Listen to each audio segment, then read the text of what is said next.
그러면 이렇게 이제 재료가 준비가 되어 있기 때문에 이제 담는 과정들을 갖다가 살펴보겠습니다.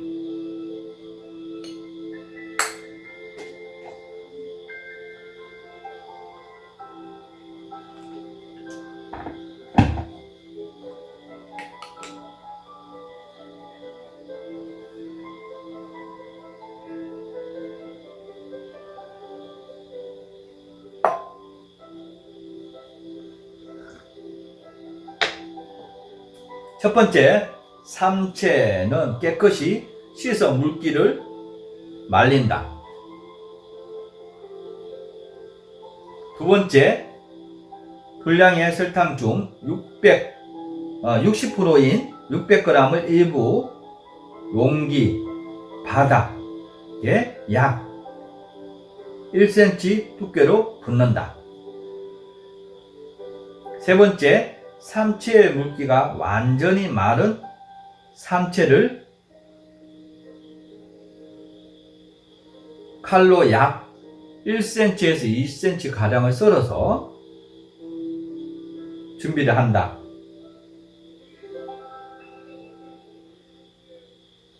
네 번째, 7번째 과정에서 사용할 설탕을 제외한 나머지 설탕을 삼채에 붓고 골고루 버무려 준다. 달지 않는 명품 효소의 기본 원리는 용기 바닥에 약 1cm 정도 깔아준다라고 하는 부분. 두 번째로는 재료에 따라서 오늘 담을 때 60% 설탕을 사용하기도 하고요.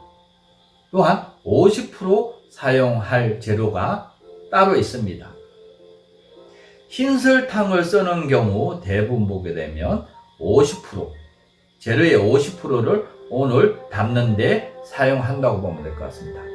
50% 가지고서 용기 바닥에 약 1cm 정도 깔아주고 그 깔아준 만큼 따로 분리를 시켜놓고 그 나머지가 있는 설탕을 갖다가 재료하고 버무려 주셔야 됩니다.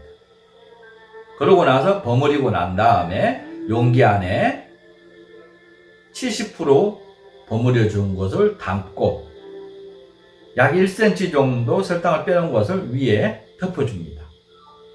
요게 달지 않는 명품 효소의 기본 원리라고 보면 될 것 같습니다. 이렇게 해서 이제 발효가 진행되면 될 것 같고요.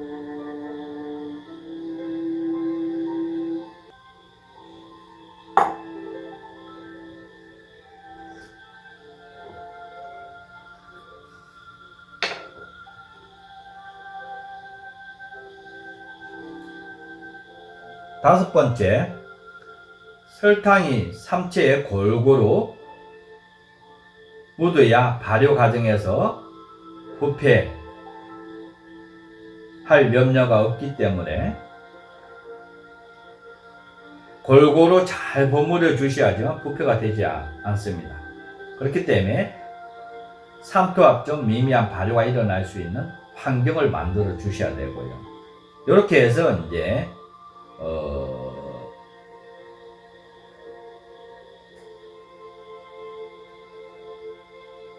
버무리게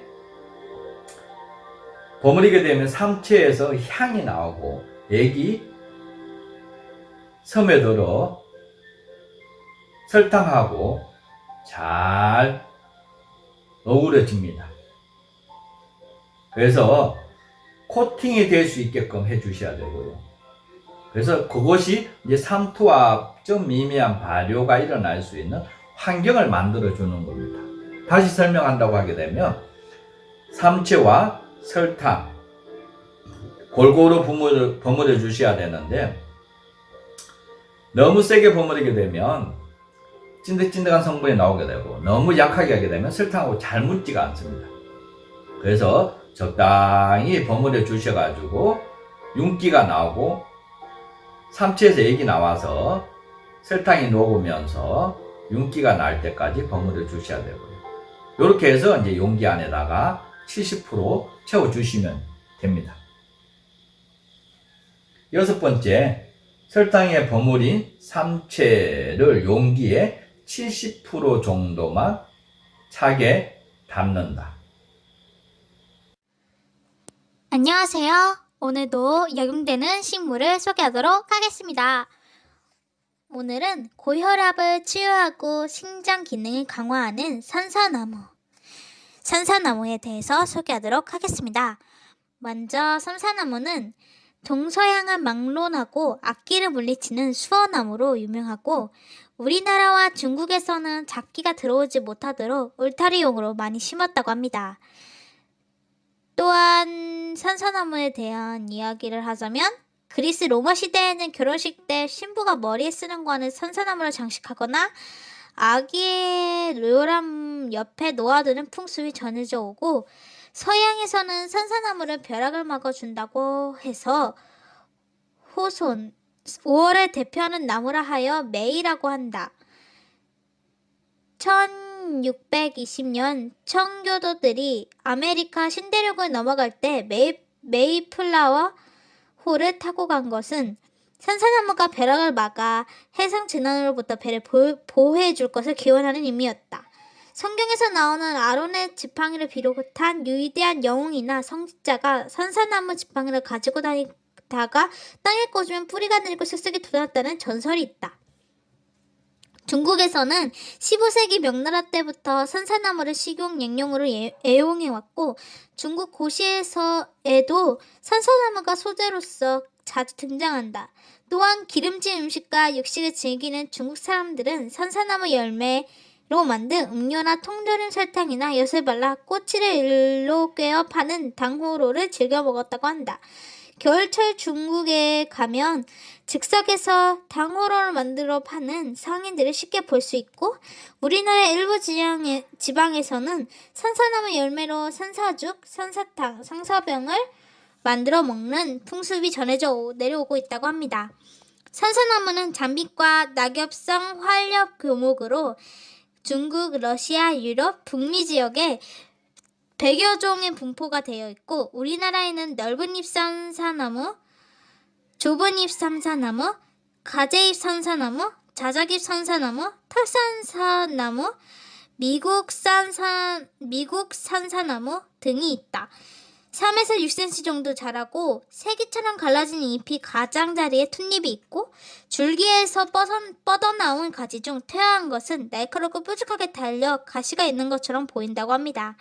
5월엔 하얀 꽃이 피고 9월엔 애기 사과처럼 생긴 빨간 열매가 줄렁줄렁 달리고, 산사나무는 산에서 자라는 아침이라는 의미이며, 가을에 맺힌 빨간 열매가 겨우내 달려있는데 그 모습이 아침 해가 떠오르는 붉은 태양처럼 보인다 하여 붙여진 것이고, 산에서 자라는데 그 맛이 사자와 비슷해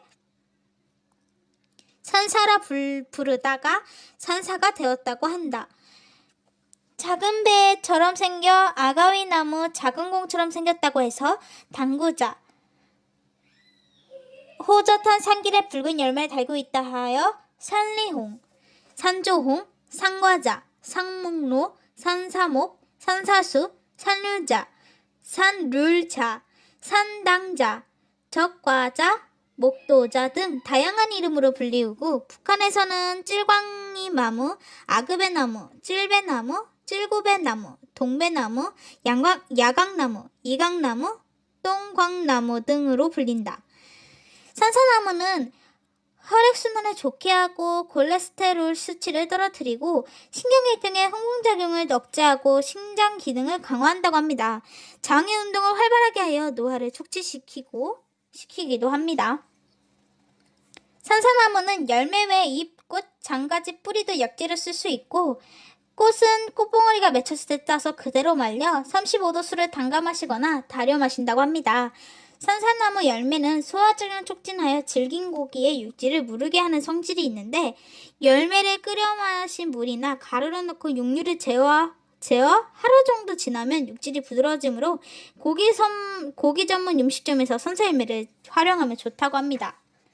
여기까지 산사나무에 대한 소개였습니다. 그럼 영상 다시 보시죠. 일곱 번째, 네 번째 과정에서 남겨둔 설탕을 삼체가 안 보일 정도로 덮어주고 밀봉한다. 요때 이제 발효시키는 환경이 아주 중요하다고 보면 될 것 같습니다. 그래서 직사광선을 피해 주셔야 되고요. 습기가 없는 곳에서, 통풍이 잘 되는 곳에, 온도가 낮은 곳에서 발효에 들어가셔야 됩니다. 이렇게 발효 환경이라고 하는 부분이 매우 중요하다고 보면 될 것 같고요. 그래서 지역에 따라서 조금씩 달라질 수가 있는데, 여기에서 더 중요한 것을 보게 되면 습기가 없는 곳에, 통풍이 잘 되는 곳에서 발효를 시켜 주셔야지 달지 않는 명품 효소가 잘 만들어질 수가 있습니다.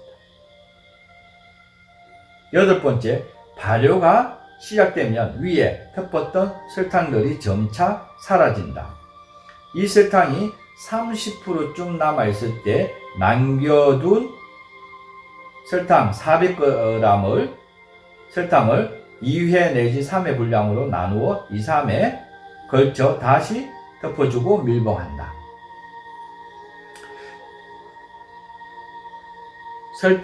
발효가 되면 설탕이 덮어줬던 것이 군데군데 점점 없어지면서 삼체가 보이기 시작하고요.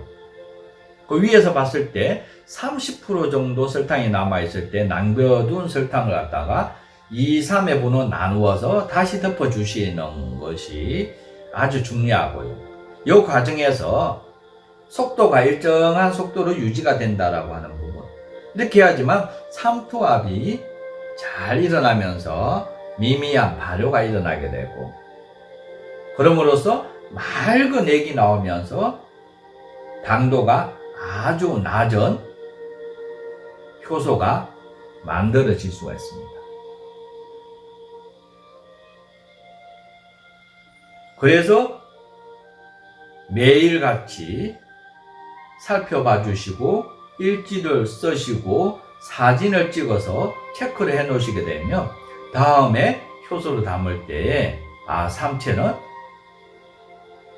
온도와 습도와 직사광선이 피한 곳에서, 바람이 잘 통하는 곳에서 발효에 들어갔는데 며칠 정도 됐을 때 설탕이 좀 없어지기 시작하게 되면서 액이 나오기 시작하게 되고, 그러면서 언제쯤 제설탕을 모기로 사용해야 되는지를 갖다가 일일이 적어 놓으시게 되면 그 과정들이 기술을 습득하게 됩니다. 그렇게 하셔야지만 아주 달지 않는 명품 효소를 제대로 만들 수가 있다고 보면 될 것 같습니다. 요게 이제 기술이라고 보면 될 것 같고요. 그래서 레시피가 중요한 게 아니라 어떤 환경에서 발효 기간은 어떻게 일어나게 되고, 그러면서 액이 언제 나오기 시작하게 되고, 언제 발효가 끝나는 것을 갖다가 일지로 써놓으셔야지만 그게 기술을 습득하는 데 기본이라고 볼 수가 있습니다. 아홉 번째, 삼체의 발효 기간은 3, 4개월이다. 열 번째 발효가 끝나면 액만 걸려서 숙성 용기에 담아 숙성시킨다. 삼체의 숙성 기간은 약 1년 이상이다. 저는 이제 보통 보게 되면 달지 않는 명품 효소의 숙성 기간은 보통 2년 이상을 갖다가 숙성을 시킵니다. 그래야지만 달지 않고 효능도 뛰어난 효소가 만들어집니다. 그래서 발효 과정에서 설탕을 제때 접어주는 것이 아주 중요하고요. 또한 삼투압적 미미한 발효가 일어날 수 있게끔 잘 살펴봐 주시는 것이 명품 효소를 만드는 데 기본이라고 볼 수가 있습니다. 오늘 만들고 한쪽에다가 여놓고 신경 쓰지 않게 되면 제대로 효소가 만들어지지가 않습니다.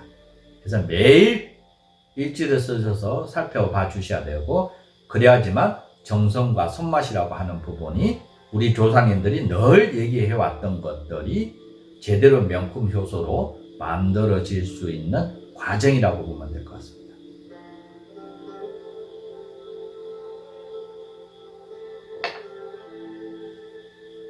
오늘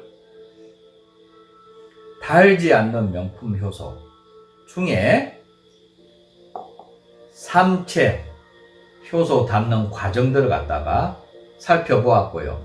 또한 원산지나 효능에 대해서 살펴볼 수 있는 시간을 가졌습니다. 다음 시간에도 효소 만드는 과정들을 갖다가 계속 이어가고자 합니다.